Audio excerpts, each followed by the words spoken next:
Queda, sí, ya ingresaron todos. Perfecto. Gracias, Mariana. Listo, bueno, entonces. muy buenas noches a todas y a todos.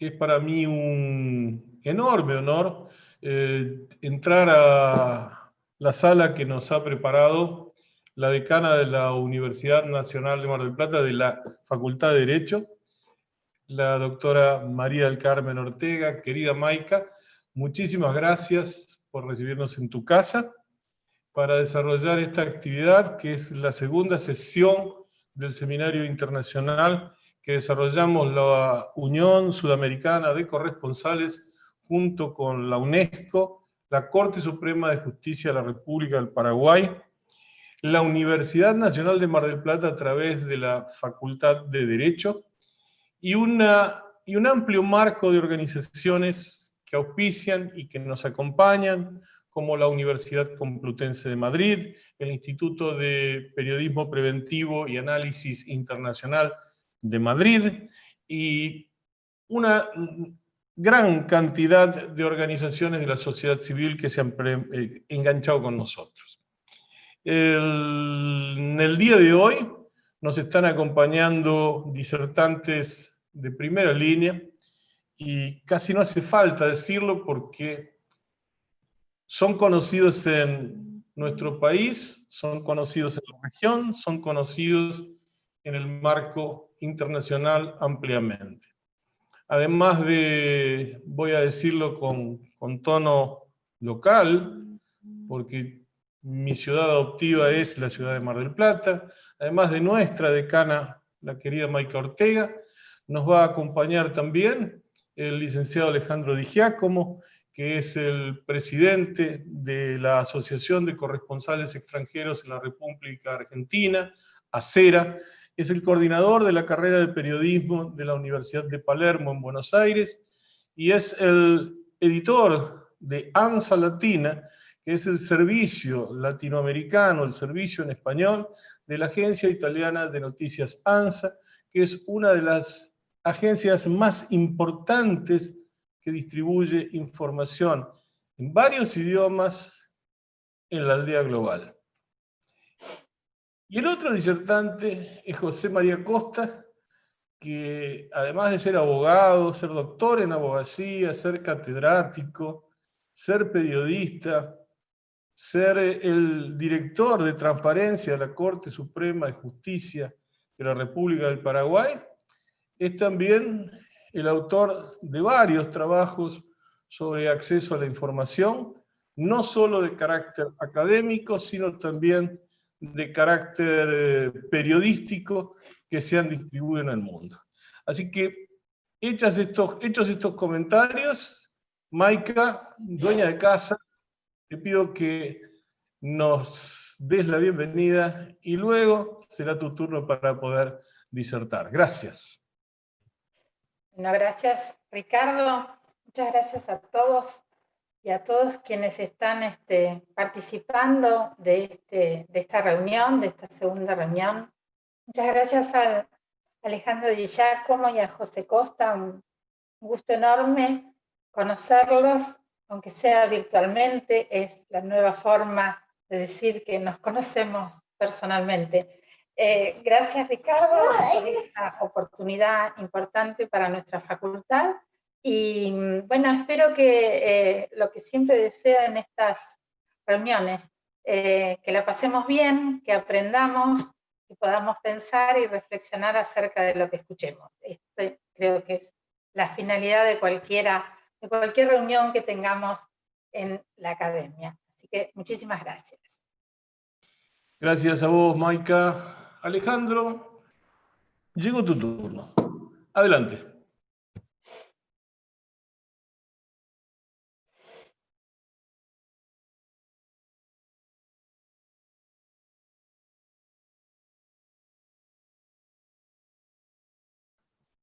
Activa tu micrófono, activa el micrófono. Ahora sí, bueno, les agradezco la invitación. Me resulta un placer estar en un ámbito de reflexión como este. Mi especial agradecimiento a Ricardo, que con quien hemos compartido tantas discusiones y tantos intercambios profesionales. Neologismo, ¿no? Desinfodemia. Y es un buen comienzo que exista una palabra que defina algo. Para los semiólogos, si no hay palabras que definan los hechos, es como que los hechos no existen.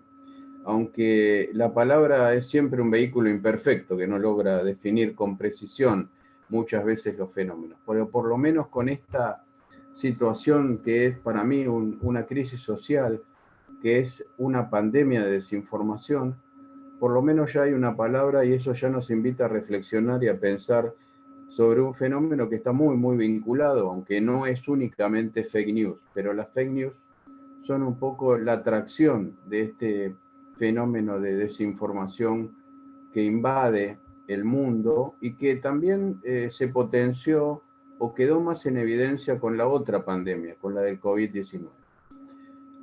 Creer que las noticias falsas son una simple impericia o un acto de descuido profesional es subestimar un fenómeno que es tremendamente peligroso y que, como vamos a ver, puede hasta poner a riesgo vidas y hasta quitar vidas. No estamos hablando de una praxis mal hecha, de un error de método, de procedimiento. No estamos hablando simplemente de eso, aunque a veces eso sí ocurre. Desinformar puede tener efectos impensados, consecuencias gravísimas, y es necesario enfrentar esta crisis porque, creo yo, atraviesa a todos los estamentos, a los ricos, a los pobres, los mundos académicos, los mundos no académicos, y como les voy a contar después, incluso a la ciencia. La ciencia tiene también su fake news. No es solamente un problema de medios, es un problema muchísimo más grave y es un fenómeno que no es nuevo, pero que se ha potenciado en los últimos tiempos. Hubo noticias falsas en tiempos bíblicos. Hubo noticias falsas cuando los juglares llevaban información de una ciudad a otra. Empezaron las noticias falsas antes de que aparecieran los periódicos. Y cuando aparecieron los periódicos y cuando la noticia se hizo después de la imprenta de Gutenberg en un elemento de mercadeo, cuando generar noticias era generar un negocio, también aparecieron las noticias falsas. Noticias falsas o fake news hubo en la Primera Guerra, en la Segunda Guerra Mundial, en la Guerra Fría, en la carrera por la conquista del espacio, en Vietnam, en las Islas Malvinas en el 82 y en esa guerra que golpeó a la región. Recordarán ustedes esos títulos de revistas o periódicos de la época, estamos ganando. Eso también eran fake news, pero no se conocían como fake news. Eran mentiras. Hoy hay un término que las define con una precisión relativa, creo yo, ya lo vamos a ver eso también, pero hay un cambio sustancial, que antes la posibilidad de difundir fake news o noticias falsas las tenían muy pocos, generalmente los medios. Hoy la fake news está al alcance de cualquiera. Cualquiera puede difundir noticias falsas y cualquiera puede generar una envergadura notable de una mentira, ¿no? Por ejemplo, una persona que quiere un divorcio es capaz de desparramar noticias falsas sobre su pareja y hundirla en sus ámbitos sociales con mentiras que no son verdaderas. O un político, desde un Twitter, puede destrozar a un contrincante con mentiras verdaderas, creídas como verdaderas, pero que son falsas. No quiero ni siquiera sumergirme, porque nos llevaría toda la noche, en pensar la posibilidad que tienen de potenciar el fenómeno los servicios de inteligencia, los agentes secretos o gobiernos más poderosos amparados en herramientas tecnológicas que ni siquiera conocemos y que tienen muy pocos. Tampoco podríamos hacer muy rápido en analizar la cuestión de los grandes motores que tienen las redes sociales, las empresas que son las motorizadoras de esas tecnologías. En ese contexto, las fake news son un arma para mí, aunque suene exagerado, que puede convertirse en de destrucción masiva. Nosotros vimos cómo por ejemplo, al dispararse la pandemia, se generó un gran conflicto entre Estados Unidos y China a partir del impulso que dio Washington en generar responsabilidades sobre China, e incluso generó una situación de incomodidad a la Organización Mundial de la Salud y la dejó como cómplice de una situación que aún no está absolutamente aclarada. Entonces, es un arma política peligrosa, pero también es un arma cotidiana que puede generar muchísimo daño. Pero no solamente es quien la impulsa el responsable de la mentira, hay alguien, como veremos, dispuesto a creerla.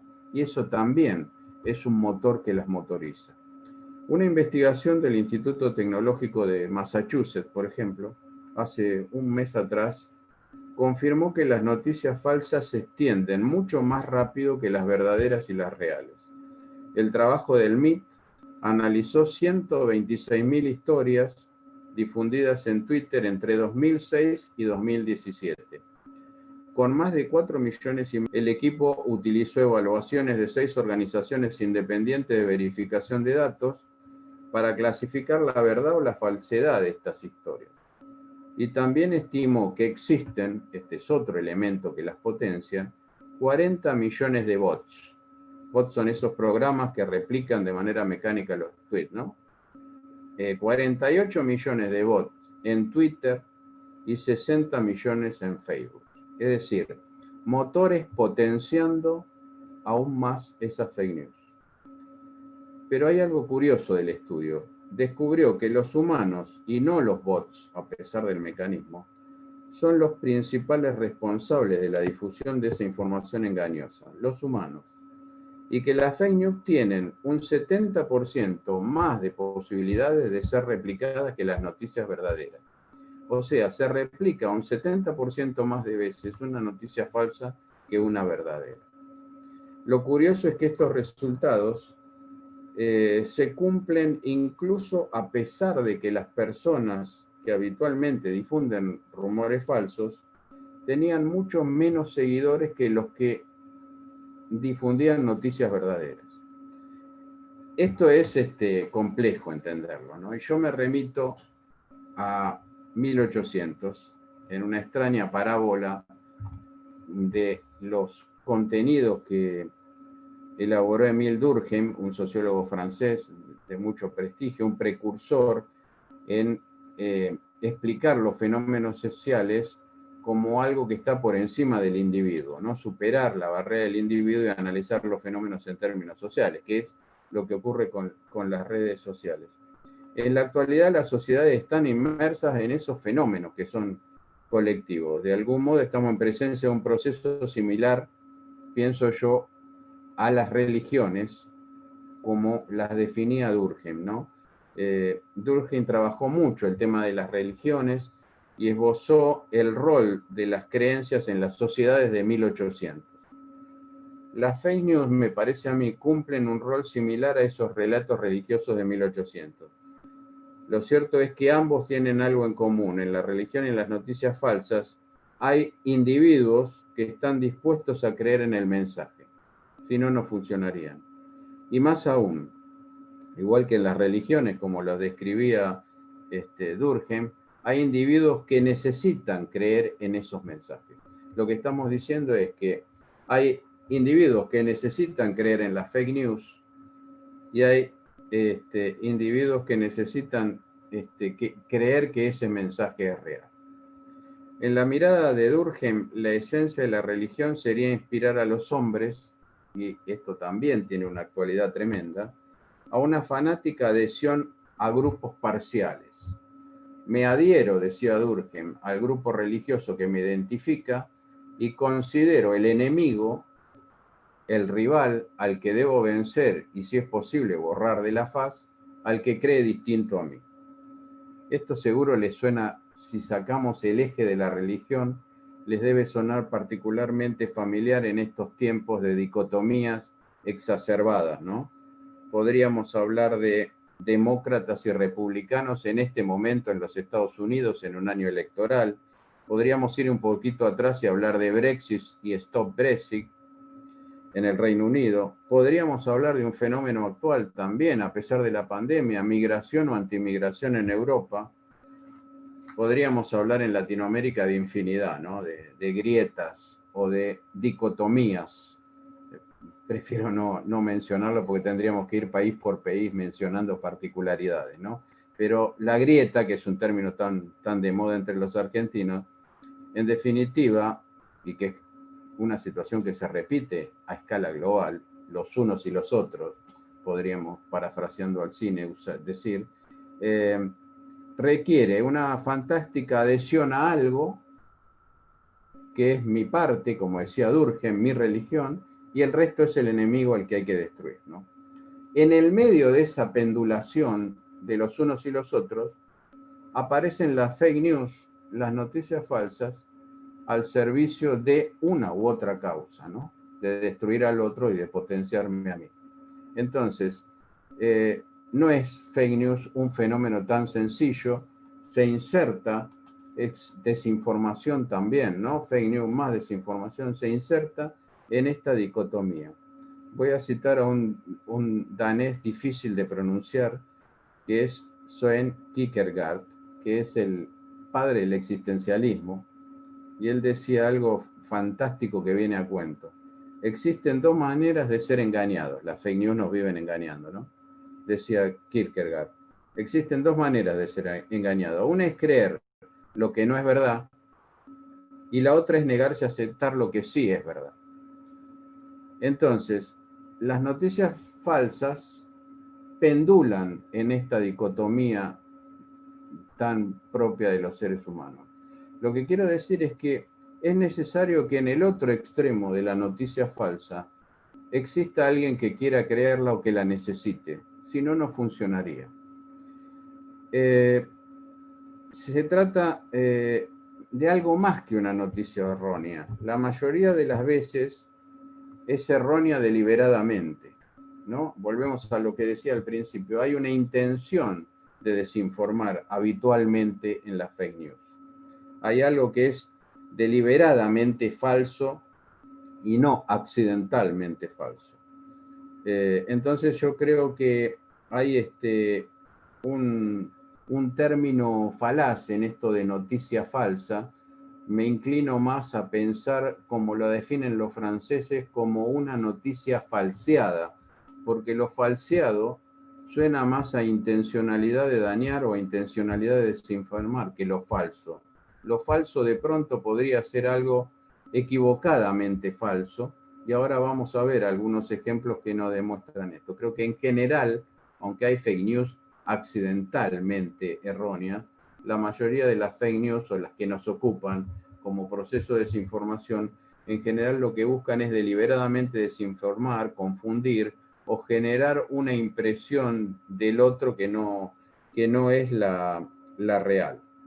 Hay algunas noticias que hemos conocido en estos tiempos de pandemia que explican la gravedad de desinformar o de generar noticias falsas. Por ejemplo, ha quedado constatado que la mentira de que beber alcohol altamente concentrado como una medicina para combatir el COVID-19 le costó la vida a 800 personas en Irán, que creyeron en esa noticia difundida por las redes sociales. Otros 6.000 terminaron hospitalizados y 60 perdieron la vista, quedaron ciegos por beber ese alcohol altamente concentrado que en realidad no generaba ningún beneficio, todo lo contrario, lo llevó a la muerte a muchos de ellos. Un pueblo chino con 700 personas muertas por beber metanol. También esa información se había difundido como una posibilidad de medicina o de preventivo para frenar y bloquear el ingreso del COVID al organismo. En la Argentina, en Neuquén, en la Patagonia, en el sur de Argentina, el 13 de agosto, un chico de 5 años murió en la localidad de Plotier tras ingerir dióxido de cloro. Lo tremendo es que se lo dieron los padres deliberadamente, pensando que el chico tenía COVID-19 y que el dióxido de cloro iba a evitar que el mal avance. No solo no tenía el coronavirus en el organismo, estaba sano, sino que además el dióxido de cloro mató al pequeño. Una semana antes, una afamada conductora de televisión en la Argentina había exhibido una botella que supuestamente contenía dióxido de cloro en la cámara, jugueteando con él. Se ufanó de que el virus no le infectaba por tomar eso y además dijo, esto me hace muy bien. La consecuencia posterior, indirecta o directa, fue un niño muerto. Las noticias falsas pueden matar, claramente. ¿Cómo defendernos de este flagelo? Como periodistas, por ejemplo, desde el rol que me toca. Es complejo. Trabajo en una agencia italiana, como decía Ricardo en algún momento, en el servicio español de esa agencia italiana, y el vértigo de informativo en las agencias de noticias es realmente tremendo. Uno no tiene tiempo demasiado para pensar, las noticias fluyen. ANSA tiene una red de corresponsales en Latinoamérica, se nutre de los servicios en italiano, de los servicios en inglés, tiene corresponsales italianos en todo el mundo prácticamente, y el flujo informativo es atormentante por momentos. Uno tiene que abastecer a los servicios de noticias que van a los medios, a las redes sociales y también internet y el portal web. Entonces, a veces en estructuras muy pequeñas, en cantidad de personal, pero ¿cómo hace para mantener la calidad de información? Y no caer en noticias, encima en noticias falsas, encima en una agencia que tiene también manejo de información de un estado teocrático, como el Vaticano, ¿no? ANSA es primera en información ligada al Vaticano histórica y tradicionalmente.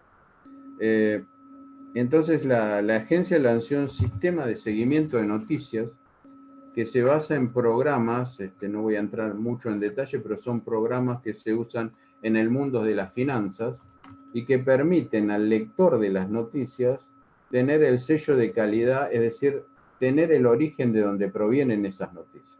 Esto garantiza, es como un sello de calidad, para decirlo en palabras sencillas, esa noticia, la fuente de origen es esta, y se puede rastrear y chequear que esa información tiene una procedencia supuestamente idónea. Digo supuestamente porque ahora vamos a ver que esto también es bastante complejo. Es un sistema que se llama ANSA-Check y que, como les digo, permite conocer la procedencia de esa información.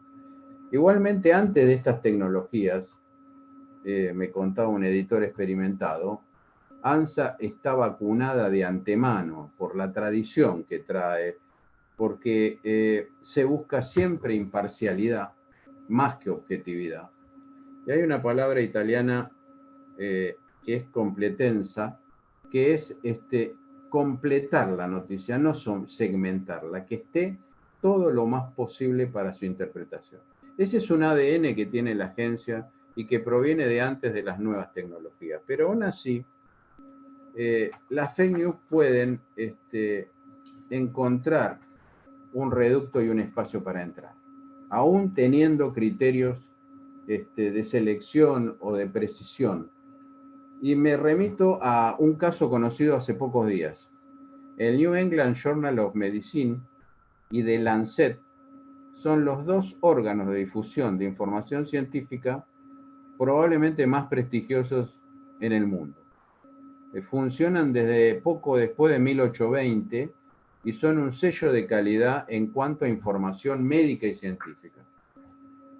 Como todos saben, como los que escribieron en noticias científicas saben, las publicaciones científicas tienen comité de expertos que reciben cada artículo, que generalmente son gente ajena a la revista. Se llama comisión de revisión, que con mucha precisión controla la publicación y antes de ser publicada dice esto tiene fuentes fidedignas, se puede publicar. Bueno, hace muy poco estos dos jornales de medicina, de ciencia, publicaron una información sobre la cloroquina que establecía que la cloroquina puede matar si se usa de un modo inadecuado como paliativo para el COVID. Puede terminar con la muerte de muchos pacientes y se generó un gran escándalo a escala científica. El trabajo hablaba de 96.000 pacientes chequeados en 700 hospitales de todos los continentes, una barbaridad de casos, con lo cual le daba un peso tremendo a la información y Lancet la publicó. Era falsa. Las dos revistas científicas tuvieron que hacer un mea culpa y admitir hace pocos días que esa información en realidad no era exactamente así.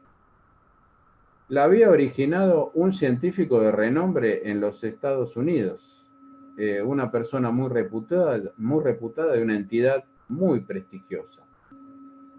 Pero en realidad no eran 96.000 casos, eran 1.000.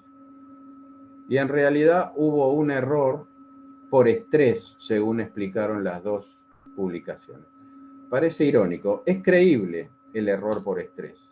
Se triplicaron la cantidad de material científico que llega a las revistas científicas desde el COVID. Se triplicaron. Lancet recibe 300 artículos por día ligados al COVID y tiene que revisarlo con la misma cantidad de gente que tenía antes, cuando recibía menos de 100. Esa velocidad, esa ansiedad de que haya información sobre el coronavirus rápidamente y disponible, lleva a cometer estos errores. Esta es una interpretación de este caso particular. El otro es la politización. El científico que divulgó la información es contrario a las ideas de Donald Trump, es demócrata. Y Donald Trump promueve la cloroquina. En el apuro quizás de dejar desacomodado a Trump, con una investigación que era parcial y no real, llegó esta información a publicarse. Lo cierto es, lo que quiero decir con esto es que aunque haya controles severos, aunque haya comisión de notables, y aunque haya procedimiento, hay un punto donde la fake news también puede filtrar. ¿Qué nos queda entonces, no? Qué desesperanzador es esto. La formación académica, la formación profesional adecuada, la reflexión y sobre todo no creer desde la arrogancia en los ámbitos profesionales que ya sabemos todo de las fake news. En realidad pasa como el COVID, sabemos muy poco y lo vamos descubriendo poco a poco. El fenómeno lo empezamos a conocer, sabemos que es nocivo, igual que el coronavirus, qué punto de coincidencia, y es muy poco lo que se sabe de sus orígenes, de sus efectos. Es más, en el ámbito académico de la Universidad de Palermo empezamos a hacer alguna clasificación de noticias falsas. Hay de todo tipo. Noticias falsas que pretenden vender un producto, noticias falsas que pretenden hundir a un político, noticias falsas que pretenden, sin mentir, exagerar las bondades de algo y menospreciar sus defectos, que se acercan más a publicidad y a marketing que a información, pero son fake news. Es decir, las clasificaciones posibles de noticias falseadas son infinitas. El fenómeno es muy complejo. Entonces, lo que convendría es tomar el toro por las astas y empezar primero en las escuelas de periodismo, en los ámbitos académicos de formación de periodistas, trabajar este fenómeno en profundidad, discutirlo, reflexionar, analizar y poder dotar a las futuras generaciones de profesionales de comunicación de otras herramientas para poder defenderse de este fenómeno. Pero usted está hablando solo de comunicadores y periodistas, pero habría que educar en otros ámbitos también, en ámbitos de la medicina, en ámbitos del derecho, en ámbitos académicos que no tengan que ver con la comunicación, porque la fake news se filtra en todos lados, incluso en la medicina.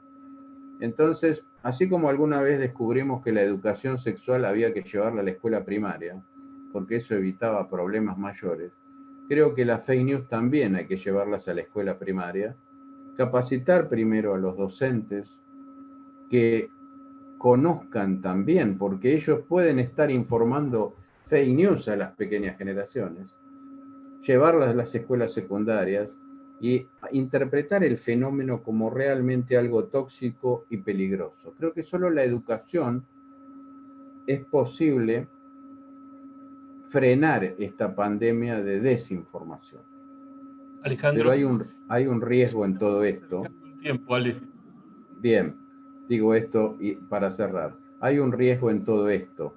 Establecer exagerados controles que atenten contra la libertad de expresión. Ese es el peligro en el que también hay que mantener los equilibrios. Muchas gracias. Gracias, Alejandro. Muchas gracias. Nos disparaste unas cuantas cosas. Y mientras hablabas, se me ocurrió un viejo chiste que siempre hacemos entre todos. Mentime que me gusta. Pero, bueno, eso lo dejamos para después. Damas y caballeros, todas y todos, José María Pepe Costa. Adelante, Pepe. Bueno, gracias Ricardo, gracias Maika por ser nuestra anfitriona hoy a través de la Universidad de Mar del Plata, y gracias Alejandro por compartir también todos nosotros este día y esta segunda sesión del ciclo de seminarios sobre el mundo de hoy frente a la desinfodemia. Yo tengo una presentación que, bueno, voy a, si me permiten un segundito, si Mariano me puede dar la posibilidad de hacer la presentación, de compartir mi pantalla. Sí, ¿se puede? A ver. Compartir pantalla. Ahí me da la opción. A ver. A ver ahora. Sí, un momentito. Un momentito.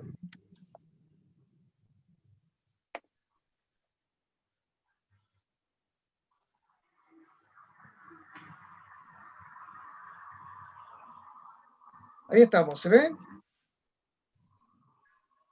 Perfecto. Bueno, es como si fuera que hubiéramos ensayado esto, porque las últimas palabras de Alejandro me dan pie totalmente para el enfoque que quiero presentar el día de hoy sobre el tema de la desinfodemia. Y ahí está el enfoque. La censura no es la vacuna. Bueno, ya lo dijo Alejandro, esta es una temporada donde estamos hablando mucho de las noticias falsas. Nos estamos dando cuenta de cuán rápido crecen las noticias falsas, cuán rápido se diseminan, y todo eso en el marco de una herramienta que, a pesar de que a lo largo de la historia las noticias falsas, la mentira, etcétera, han estado presentes, hoy día tienen una herramienta fenomenal para poder crecer y expandirse rápidamente. Obviamente las herramientas tecnológicas y particularmente Internet. En una reciente publicación de UNESCO se va a dar cuenta de las cifras de las cuales estamos hablando cuando mencionamos este problema de la desinfodemia, este problema de las noticias falsas, este problema de las fuentes no fiables, etc. Fíjense algunos de los datos que nos trae esta publicación reciente de UNESCO sobre periodismo, libertad de prensa y COVID-19. Estudios que hablan de que el 42% de más de 178 millones de tweets relacionados con el COVID fueron producidos por bots, por ejemplo, y el 40% de ellos fueron calificados como no fiables. Más de 19 millones de los casi 50 millones de tweets relacionados con el COVID y analizados mediante inteligencia artificial sobre el coronavirus, que están siendo bloqueados por Google en la temporada en que se lanzó esta publicación, allá por marzo, abril de este año. Y así, una serie de datos que nos hablan de la problemática de este tema de la desinfodemia hoy día en este momento de pandemia. Pero ya lo decía Alejandro, y en la sesión inicial lo decía también Guillermo, esto no es nuevo en la historia de la humanidad. Si queremos tomar algún punto de algún eje en la historia, como lo señalaba Alejandro.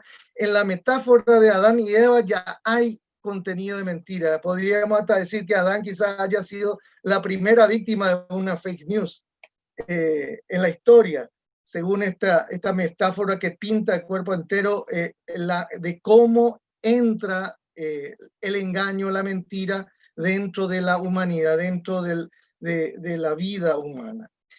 Y digamos, esta ola de mentiras ha estado presente a lo largo de toda nuestra historia. Desde datos, desde cuestiones políticas, hasta cuestiones más cotidianas y hasta, si se quiere, también en versiones de cuentos y literatura infantil. Es decir, la mentira está presente en la vida de la humanidad desde siempre. Hannah Arendt, que es una estudiosa del tema político, habla en uno de sus libros y en varios de ellos, pero en uno en particular, hace 2 ensayos sobre la verdad y la mentira en la política. Y habla precisamente de que analiza este fenómeno y se preocupa por la forma, dice, en que en el escenario político hay como una hostilidad contra la verdad factual. Y observa que siempre los que tienen el poder o están afines al poder pueden convertir una verdad factual en tabú y excluirlo de la discusión pública. Entonces ella señala, por ejemplo, que la mentira política moderna está caracterizada por esa hostilidad hacia la verdad de los hechos, que no solo los oculta a los hechos, sino que también los destruye para poder hacer triunfar esa mentira. Entonces, ¿cómo no vamos a tener con esa caracterización lo que conocemos como los relatos desde el poder?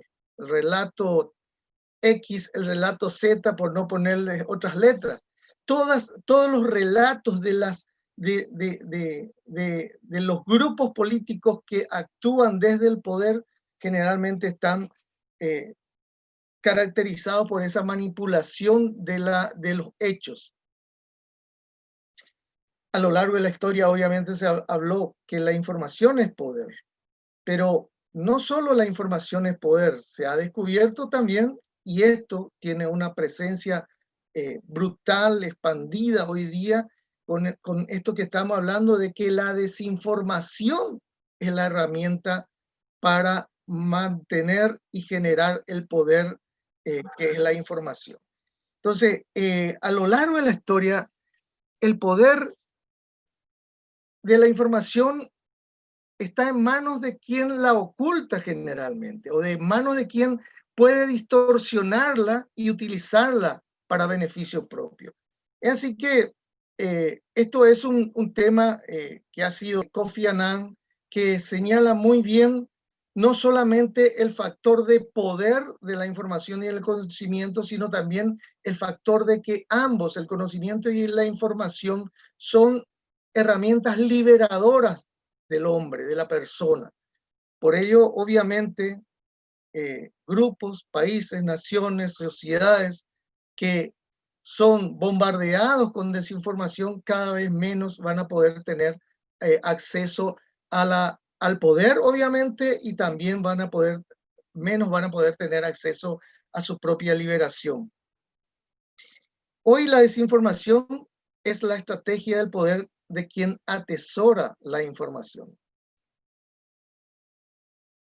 Conceptualmente, lo señalaba un poco Alejandro, estamos hablando de neologismos, pero aquí tenemos quizás que anclarnos en algunas conceptualizaciones que últimamente se han dado sobre este fenómeno.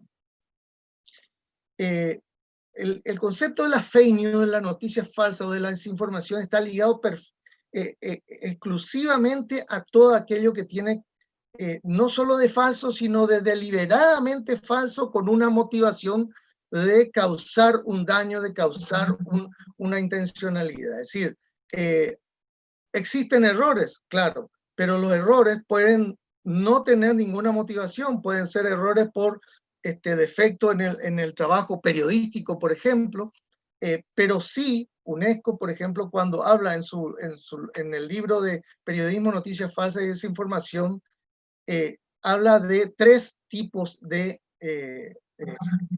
señala tres tipos. La desinformación como información que es falsa y deliberadamente creada para dañar a una persona, grupo social, organización o país. La mala información y la información errónea. En el periodismo, obviamente, la existencia de la noticia falsa tampoco es, como cualquier actividad humana, el periodismo, los periodistas no estamos exentos de cometer errores, pero lo que no es ética ni legalmente admisible, obviamente, es la mentira, la calumnia, la desinformación intencional. Por eso es que a lo largo de la historia del periodismo también se ha generado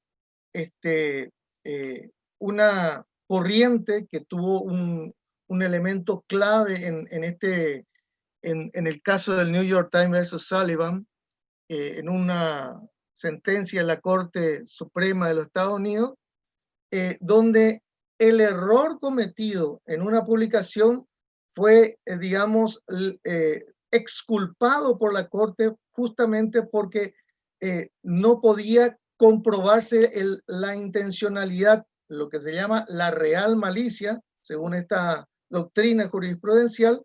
Entonces, esta fue una sentencia gravitante para el periodismo y la prensa, porque evita que el mero error se convierta en un hecho que culpabilice a la prensa. Obviamente, si hubiera sucedido lo contrario, ¿quién hubiera podido ejercer el periodismo, por ejemplo? Pero también en el periodismo hay casos de noticias falsas, intencionales. Y quiero hacer notar dos casos muy famosos para que veamos también cuáles fueron las resoluciones de estos. En el año 1981, el Washington Post admitió públicamente que una periodista de su redacción, Janet Cook, había prácticamente inventado un reportaje sobre un niño drogadito. El mundo de Jimmy era el reportaje. Y ese reportaje le valió ganar el premio Pulitzer a Janet Cook, que después de ser descubierto que era un invento, una mentira, una falsedad, esa historia de ese niño supuestamente adicto a la heroína, Janet Cook tuvo que renunciar al premio Pulitzer, imagínense. En el New York Times, y fíjense, dos grandes periódicos de los Estados Unidos que tienen estándares pero tradicionales en materia de chequeo de información, han sido objeto de este tipo de cosas. En el New York Times, en el 2003, ocurrió algo parecido. Jason Blair, un reportero, empezó a mandar una serie de artículos que eran pero muy atractivos. Finalmente, cuando empezaron a haber sospechas sobre eso, el propio periódico armó un equipo de investigación y días después de los últimos reportajes publicó una aclaración donde mencionaba que los datos proporcionados por Jason Blair eran falsos. Dice esta aclaración, para que vean: un reportero del New York Times cometió frecuentes actos de fraude periodístico mientras cubría importantes eventos noticiosos en los últimos meses, según una investigación de los propios periodistas del Times. La fabricación y el plagio generalizados representan una profunda traición a la confianza y un punto bajo en los 152 años de historia de nuestro periódico. El reportero Jason Blair engañó a los lectores y colegas del Times con despachos que supuestamente eran de Maryland, Texas y otros estados, cuando a menudo se encontraba lejos, en Nueva York. Él fabricó comentarios, inventó escenas, cogió material de otros periódicos y servicios de noticias, seleccionó detalles de fotografías para crear la impresión de que habría estado en algún lugar o visto a alguien cuando no lo había hecho. Un caso flagrante de noticias falsas, reconocido por el medio. Pero ¿qué es lo que pasa cuando no hay una vuelta atrás, cuando hay una intencionalidad y nadie puede corregir eso? La desinformación adquiere el carácter de una herramienta de manipulación, obviamente. Y la prensa, el periodismo también se vio inmerso a lo largo de los años muchas veces en este tipo de cosas. Obviamente por abandonar en muchos de los casos su norte ético. Un caso muy famoso fue el de lo que se denominó la Operación Infection en los años 80. El punto de partida fue una pequeña carta, una insignificante carta al editor en un periódico de Delhi, el Patriot, en la que un conocido científico aseguraba que el virus del VIH-Sida había sido creado por orden del Pentágono en un laboratorio ubicado en Maryland, Estados Unidos, para acabar con la población afroamericana y gay. No les trae reminiscencia a lo que mucho de esto también está ocurriendo hoy día con la pandemia de coronavirus. Pasó mucho tiempo para que se descubriera que esto fue toda una historia conspiraticia. Uno de los grandes bulos de nuestra historia reciente es el ataque masivo, la guerra contra Irak, el bombardeo contra Irak bajo la excusa inventada y después reconocida como no verdadera de que Irak estaba fabricando armas químicas letales. Y esto ocurrió hace poco nada más. Una guerra en la cual prácticamente murieron más de 200.000 personas a puro bombardeo. Entre ellos también hubo vidas de periodistas entregadas en ese lugar. Y todo esto con un desmentido que vino incluso después de que haya ocurrido toda la guerra. Obviamente, Noam Chomsky, cuando analizaba y sigue analizando todo el tema de la comunicación, de los medios, etcétera, etcétera, pero en aquella época donde no había mucho internet todavía, él centraba mucho su mirada en los medios tradicionales. Y hablaba y habla de esta manipulación mediática que hace tanto daño, más daño que la bomba atómica, porque finalmente va destruyendo a las mentes, a los cerebros. En base a todo esto, en la Universidad Nacional de Asunción hicimos con un grupo de estudiantes un estudio sobre los periodistas de las fake news. En base a un cuestionario de 15 preguntas que enviamos a periodistas tanto a nivel nacional como a nivel regional, ahí están los datos de los cuestionarios enviados y los cuestionarios recibidos. Bueno, hay cosas interesantes en este estudio. Por ejemplo, la cantidad de veces que la gente pudo notar o creyó notar noticias falsas en, no sé por qué me salió así este redondito, pudo notar noticias falsas. Más del 70% en Paraguay, 67% a nivel regional, muchas veces, es decir, más de 5 a 7 veces, por lo menos, han podido leer o ver noticias falsas. Y, obviamente, coincidente con la impresión que tenemos, los periodistas consultados señalaron a estas plataformas o estas explicaciones como las que más noticias falsas andaban difundiendo en esta temporada. Pero lo más llamativo de este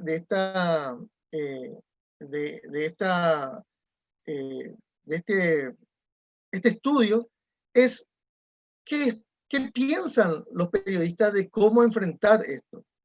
Y fíjense un poco, esto es bastante llamativo y preocupante. Periodistas que debieran ser baluartes de la defensa de la libertad de expresión no dudan en decir que las grandes corporaciones tecnológicas, las grandes plataformas, deberían tener la facultad de bloquear o cerrar las cuentas que manejan fake news, que manejan noticias falsas, que difunden noticias falsas. En Paraguay, más del 68%, y a nivel regional, ahí cerquita nomás. Es decir, la tendencia a preferir la censura y la sanción como soluciones está presente incluso en los trabajadores de la prensa, incluso en los comunicadores. Y esto es un detalle que este estudio nos señala de una manera primigenia quizás, pero preocupante. Y cuando se le pregunta a los periodistas sobre las estrategias para combatir a las fake news, y ofrecimos en el estudio estrategias de tipo sancionatorio y estrategias de tipos constructivos, hubo una gran preferencia por las sanciones legales, el reporte y el bloqueo y el retiro de cuentas en el ámbito nacional paraguayo. En el ámbito latinoamericano, en cambio, hubo una cierta preferencia hacia trabajar más bien en la conciencia también sobre los otros tipos de acciones. Señalo que los encuestados podían elegir varias opciones. Y cuando vemos esto, cuando escuchamos a diario que en las redes sociales, en Twitter, en Facebook, escuchamos que sí, le bloquea a fulano, sí, voy a reportar esta cuenta, sí, ya conseguimos que le cierren la cuenta a este fulano o a este sultano o a este enemigo político en algunos casos, o lo que sea, o aquel que no piensa como yo pienso, etc. En realidad estamos dando poder ¿a quiénes? A los gigantes tecnológicos. Manuel Castells nos dice que estos gigantes tecnológicos son el oligopolio más peligroso que ha existido en la historia. Oligopolizan los medios de comunicación y de información. Los medios de comunicación tradicionales no son nada comparados con estas empresas, ni siquiera los grandes grupos multimedia. Son los grandes gigantes de la historia de la comunicación hoy día. El Papa Francisco en esta reciente encíclica de hace unos días apenas, el sábado dieron a conocer, habla de esto. Habla de que en este mundo digital están en juego muchos intereses económicos capaces de realizar formas de control tan sutiles como invasivas, creando mecanismos de manipulación de las conciencias y del propio proceso democrático. Fíjense toda el debate, la polémica que surgió a partir de las elecciones en los Estados Unidos, por ejemplo. Y habla también el Papa de que el funcionamiento de estas plataformas a menudo acaba por favorecer el encuentro entre personas que piensan del mismo modo. Es como buscarse en el espejo, obstaculizando la confrontación entre las diferencias. Y estos circuitos cerrados, dice Francisco, facilitan la difusión de informaciones y noticias falsas. Caldo de cultivo para las noticias falsas. Entonces, lo que estamos viviendo con la desinfodemia y lo que estamos viviendo con esa sensación de que al que piensa distinto o al que difunde noticia, aún comprobada que sea falsa, le tenemos que combatir con la censura, estamos haciendo revivir un monstruo que nos atosigó durante mucho tiempo. La desinfodemia a la que nos hablan UNESCO y los expertos trae consigo hoy día, creo, una carga viral impensable que está inoculando de afanes totalitarios a una de las células más relevantes del tejido de la democracia, que es la prensa. Si estos resultados de estos estudios que estábamos señalando son así, se expanden y en el ámbito periodístico incluso crece la sensación de que la censura es la solución para esto, vamos mal. Hablaba de grietas, Alejandro. Y esta es la grieta de la vulnerabilidad que está siendo aprovechada por el impacto de la desinformación. Bajo el propósito ético de defender la información veraz, podríamos estar enterrando, si utilizamos la censura, podríamos estar enterrando lenta pero sostenidamente el propio derecho a la información y el libre flujo de ideas y pensamientos. Castells nos dice que la grieta por donde irrumpe la desinformación es por nosotros mismos, porque somos animales emocionales que solo miramos los medios con los cuales vamos a estar de acuerdo políticamente y en los cuales confiamos. Nos relacionamos con los medios, dice Castells, para confirmarnos más que para informarnos. Y esta es una tendencia cada vez mayor y se lo puede ver en las redes sociales, en Twitter, en Facebook, etc. El propio Papa habla de que hoy día no se construye la sabiduría con búsqueda ansiosa por Internet. Creemos que estamos informados, no es una sumatoria de información cuya veracidad no está asegurada la que nos va a dar la sabiduría o el conocimiento. Nos venden la ilusión de la libertad, dice él. El problema es que un camino de fraternidad local y universal solo puede ser recorrido por espíritus libres y dispuestos a encuentros reales. En realidad, esa tendencia a solamente ver, buscar, leer y encontrarnos con quienes piensan igual está convirtiendo cada vez más grande la grieta que hablaba Alejandro, cada vez más polarizado el mundo y cada vez menos menos tolerante a nuestra sociedad. ¿Qué nos queda a los periodistas? Caballero Darío Restrepo, un gran periodista, trabajó mucho tiempo en la Fundación Gabo, con Gabriel García Márquez, habla de que tanto como la libertad, la verdad es esencial para el ejercicio periodístico y para la vida de la sociedad. Y ese es el servicio que el periodista le debe a la sociedad, la verdad. No es fácil, claro, pero si tenemos desinformación, no podemos pensar que la censura sea la vacuna. Al contrario, tenemos, si parafraseamos al grande León Gieco, la censura no nos debe dejar indiferentes, porque es un monstruo que viene pisando fuerte, y viene pisando fuerte, lamentablemente, con apoyo de muchos de nosotros, de muchos periodistas incluso, de muchos medios incluso que hablan más de censura antes que proponer soluciones que sean realmente eficaces, como tener más y mejor información. ¿Cómo lo podemos hacer? Bueno, eso puede ser pasto de otra charla y otro seminario, pero hoy día lo que podemos concluir, por lo menos de mi parte, es que no podemos combatir la desinfodemia con censura. Esa no es la vacuna. Lo que tenemos que lograr es tener más y mejor información, y los periodistas, que son profesionales de la información, tienen un importante compromiso en esta situación.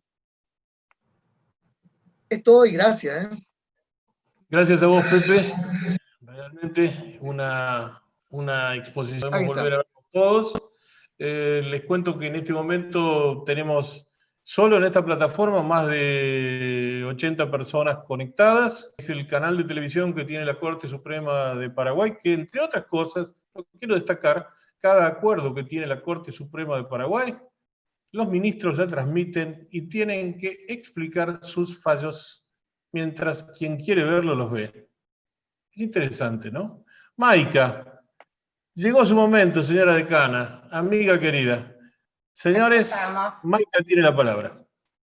Bueno, gracias primero por la invitación y por compartir este espacio. Yo provengo del área del derecho, en rigor de la filosofía del derecho, y parada desde ese lugar, me permito proponer un par de reflexiones sobre la educación del ciudadano. Pensando, como nos cuenta Maturana, que el sistema educativo constituye una forma organizacional que va a facilitar o negar el acceso a la igualdad. En rigor, el acceso efectivo a la igualdad. En nuestro país, y creo que en casi todos, tenemos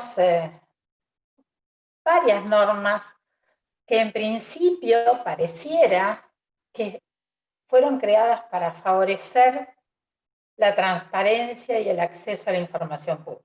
En nuestro caso, la Ley 27.275, que funciona a pedido del interesado, con algunos requisitos, con algunos formularios.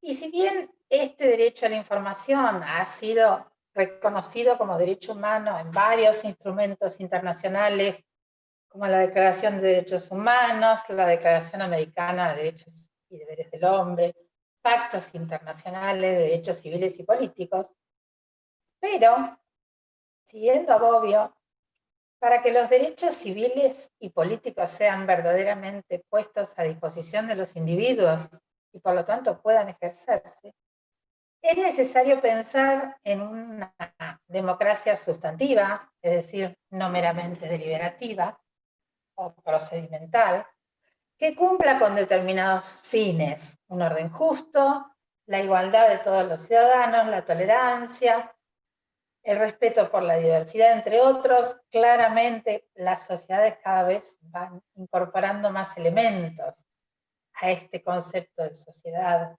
democrática. Y la democracia, dice Bobbio, tiene varias promesas incumplidas. Una de ellas es la educación del ciudadano. Y cito textual: la convicción de Milley o Dewey de que la democracia tenía en sí misma una función educativa que casi obligaba a las personas a informarse, a razonar, para escoger adecuadamente a favor de su propio interés, ha dejado lugar, nos dice, al fenómeno de la llamada apatía política, ya identificada por Hobbes y Tocqueville, o peor aún, a elecciones irracionales o emocionales que son magistralmente orientadas por las técnicas publicitarias utilizadas por la propaganda política. Es decir, si hablamos de Estado de Derecho, lo hacemos con un sentido fuerte, y si hablamos de poder político, lo hablamos como influencia social.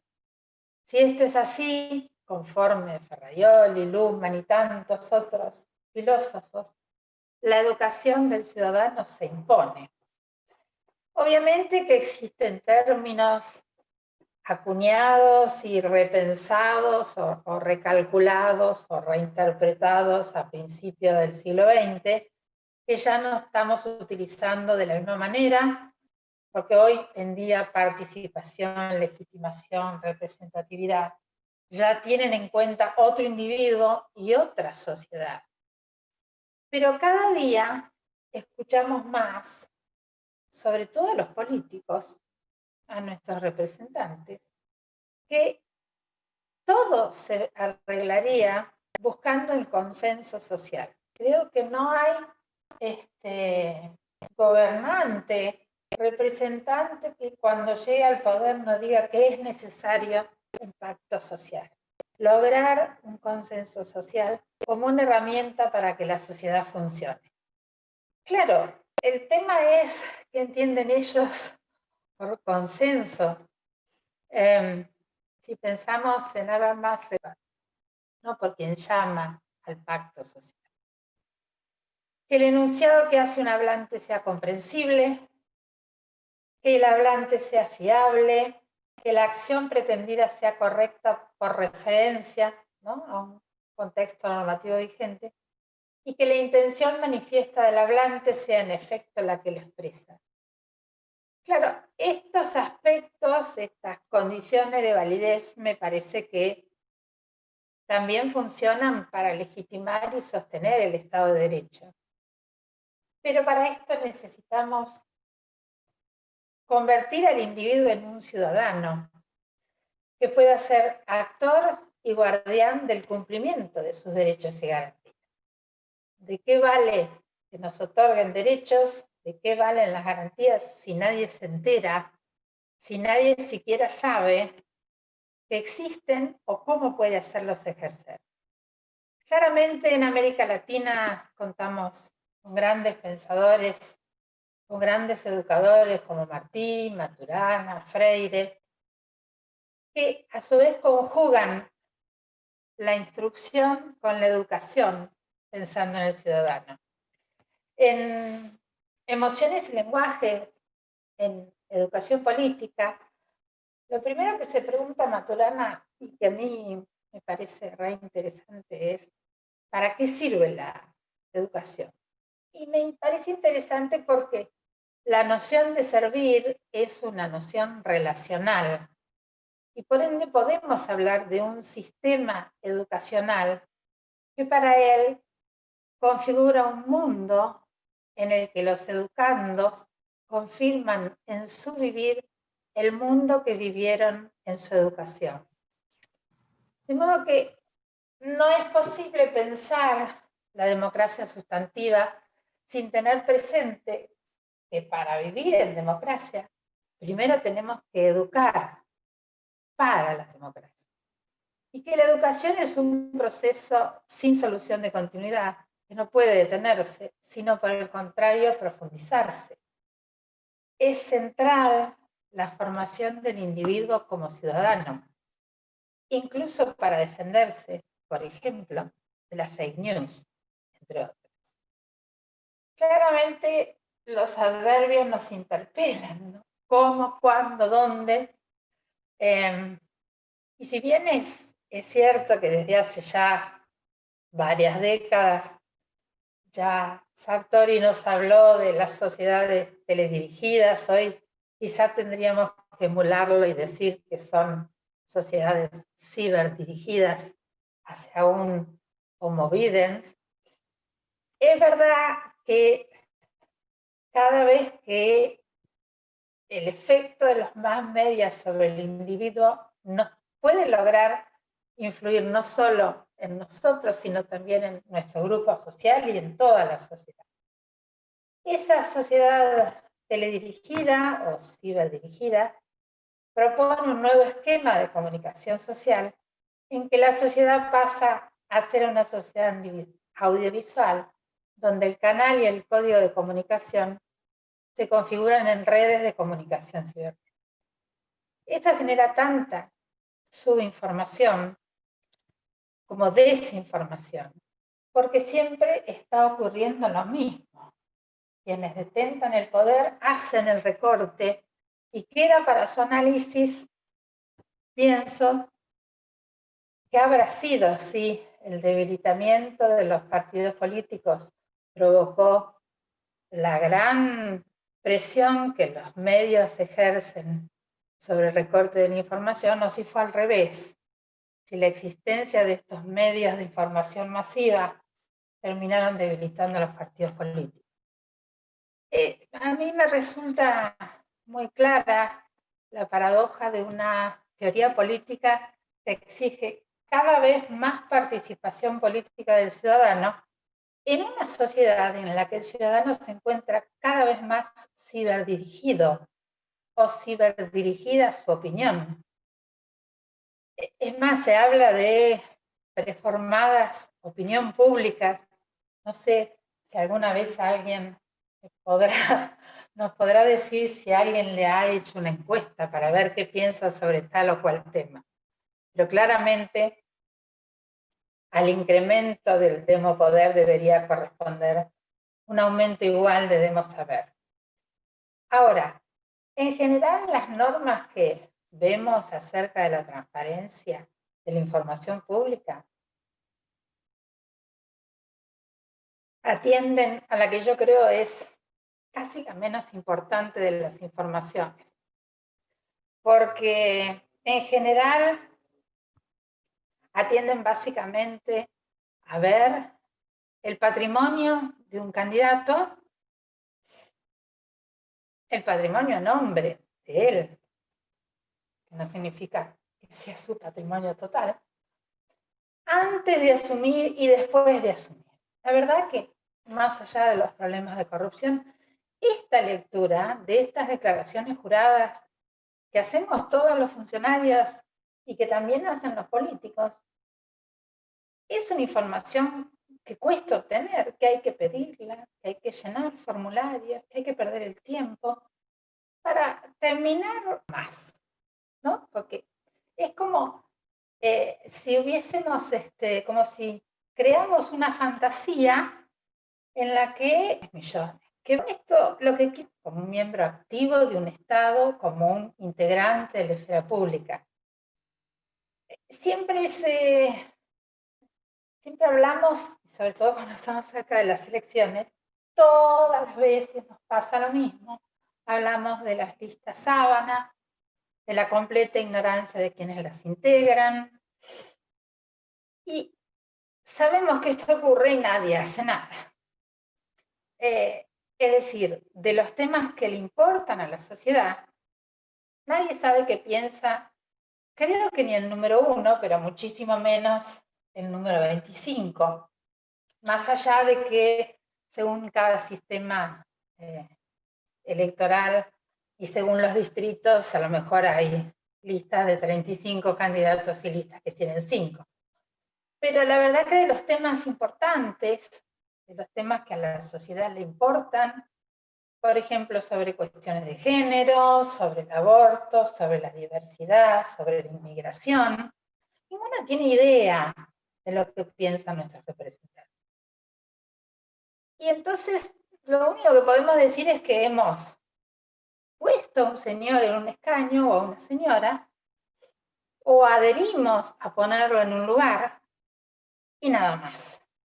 Y uno podría decir, ¿por qué no se sabe? Bueno, empezamos porque ellos no lo quieren contar. A ver, salvo que se haya convertido alguien en referente de un movimiento que entonces sí sabemos que está a favor de tal o cual postura, en general los periodistas no preguntan, seguramente porque en esta sociedad visual nunca hay tiempo para preguntar, ¿no? Yo imagino que los periodistas, y un poco algo comentaron Alejandro y José, están bombardeados de noticias y tienen que hacer un programa de 1 hora con su propia postura, más las entrevistas, y nunca hay tiempo. Y además, los políticos son hábiles para no hablar de determinadas cosas. Y donde hablan, donde dicen que quieren hacer, no es en una charla ciudadana, es en un acto político, donde todos, no importa el partido que sean, la tendencia que tengan, si de izquierda, si de derecha, de centro, todos hablan de lo mismo. Poner de pie al país, generar empleo, favorecer la producción, etc. Nadie dice cómo, pero todos dicen esto. Aún un candidato a concejal dice que quiere poner de pie al país, cuando no es la función del candidato o del edil poner de pie al país. Sin embargo, todos dicen lo mismo. Yo creo que hay varias generaciones entre las que me encuentro, ya estamos perdidas. Pero creo que se puede cambiar el rumbo a partir de la educación del ciudadano. ¿Dónde? Yo voy más allá de lo que planteó Alejandro. Desde la primaria, la secundaria, el nivel terciario, integrando la capacitación de instituciones sociales como asociaciones, sociedades de fomento, municipios. Porque hoy en día, ante el cúmulo de información que nos informa, ¿cómo nos podemos defender? Nos defendemos no con la censura, como bien nos planteaba José, pero broquelándonos en esta cosa espejo de quien piensa como yo. En realidad, de quien en principio piensa como yo. Uno escucha una radio o ve un programa y dice, ay, este tipo me gusta como piensa. Entonces, bueno, empieza a seguirlo. Y termina también muchas veces metida en el discurso que al final no era tanto lo que me gustaba, pero bueno, yo sigo a fulano y jamás escucho nada de lo que dice tal canal o tal periodista. Pero esto también hace que el trabajo de recorte de la realidad que no hace el político lo termina haciendo cada uno de nosotros. Y lo hace además con límites inconmovibles, porque ninguno de nosotros, los ciudadanos, estamos dispuestos, como nos pedía Bobbio, a formar parte del consenso social. Ni estamos dispuestos a cumplir con los principios de validez de los que nos hablaba Habermas. Uno podría decir, bueno, la ciudadanía requiere un esfuerzo, supone que uno tiene que mirar y ver y leer e informarse, Pero esto implicaría un esfuerzo previo que tiene que ver con la grieta en cualquier nivel y en cualquier país, y que implica el gran esfuerzo de salir de la apatía en la que estamos sumidos. Apatía que solo nos conduce a la desgraciada frase que se vaya todo. Yo, el miércoles pasado, en el primer encuentro, Guillermo Canela habló de los sitios que detectan las fake news y otorgan la autoridad de verdad o falsedad a determinada publicación o noticia o comentario. Yo me pregunto, ¿cuánto tiempo hará falta para que salgan los detectores o acreditadores de sitios que detectan fake news? Porque yo veo varios aquí en Argentina, no recuerdo ahora los nombres, pero dicen, supongamos un sitio que diga, confirmado, esto es verdad. Muy bien. Y yo digo, ¿será verdad? ¿Este será un sitio que realmente detecta fake news? ¿O este es también un sitio manipulado desde el poder para decir que tal cosa es verdad o no? Es decir, como si estuviéramos buscando, me parece que va a llegar un momento como de agencias acreditadoras de sitios que detectan cuando hay una fake news o no. Y claramente nos atormentan continuamente muchas falacias, la desacreditación con la falacia domine, ¿no? La falacia de verdad a medias, y por supuesto no caigo en la fantasía de pretender que el ciudadano pueda detectar todo, pero sí es cierto que el ciudadano puede generar un instinto, al menos, de saber por dónde están pasando las cosas, de entender cuál es la influencia real del poder, de entender que frente al poder no hay tregua. Y esto se aprende en la primaria nada más que entendiendo que el ciudadano puede decir no,